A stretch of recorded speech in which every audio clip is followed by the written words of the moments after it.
slight haze in the air. Darium almost found it hard to breathe. Then the wind picked up, biting against his face with an annoying sting. It was nature's reminder that winter had recently left the land, and spring was still trying to find its footing, not quite sure if it was welcome or not. He felt the same way about being here right now. It was a risk to come at all, and a bold move for a sin-eater to show up to surprise anyone.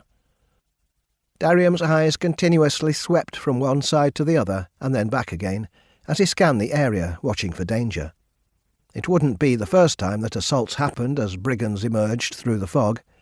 Attacks by soldiers, bandits, and even simple commoners lately had been happening more and more often. Things were changing on Mura, and it wasn't in a good way. Being aware of everything around him came as second nature to one of his kind. Darium always watched for trouble, and highly expected it anywhere he went. Something wasn't right here. He felt the unease. There was an uncomfortable tugging in his chest, and an undeniable chill running up his spine. A pungent flavour, like bitter herbs, coated his tongue. This is always how he felt before chaos broke loose. Something bad was about to transpire. His focus now was upon King Sethal's soldiers stationed atop the battlements. They stood still and stiff, peering down at him through the fog. They watched him with cautious yet curious interest. The soldiers made no secret of having their weapons at the ready. Darium got the impression that they weren't exactly sure if they should attack, or possibly let him pass. He stopped his steed in front of the closed gate, highly anticipating shouts from the guards, warning him to leave. To Darium's surprise, no one said a word. Then the sound of the creaking winch and pulley filled the air, before he even had a chance to speak. The gate groaned as it rose slowly, allowing him passage into the castle's bailey. Tension filled the air. His raven flapped its wings from its perch on his shoulder, obviously feeling as anxious as he.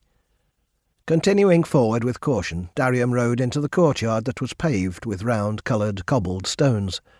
Some of the stones sparkled with precious gems, making him wonder if the king possibly stole them from the Whispering Dale, the home of the magical fae on the other side of the Picajord Mountains.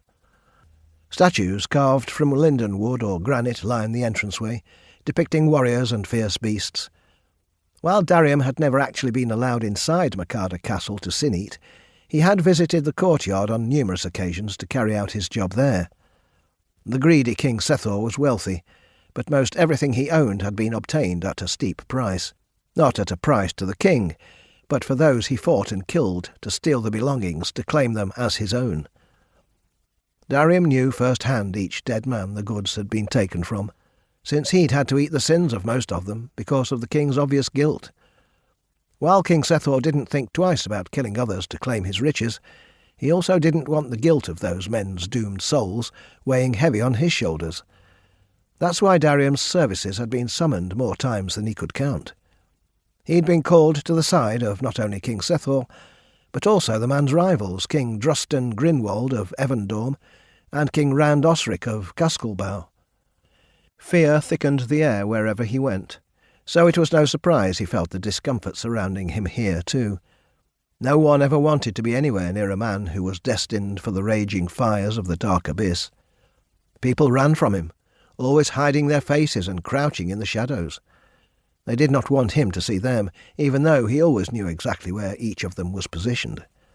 It was an inborn ability of his kind, to be able to follow the scent of fear, dread, and grief. It was not unlike a hound of the hunt tracking down a rabbit.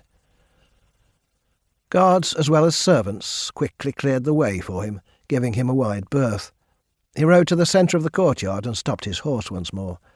The whispered conversations he'd heard when he'd first passed under the gate drifted off as soon as he'd made his presence known. Darium scanned the area once more, looking over the heads of the soldiers. The scent of a recent death strongly filled his nostrils, smelling to him worse than the garderobes in summer. That told him he was not wrong in his assumption. Someone had died here within the last day, he was sure of it. It was someone who never had the chance to confess their sins.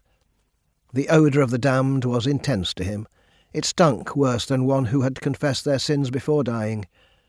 The worst stench of all was on the battlefield, where Darium was often paid to tend to those who died quickly.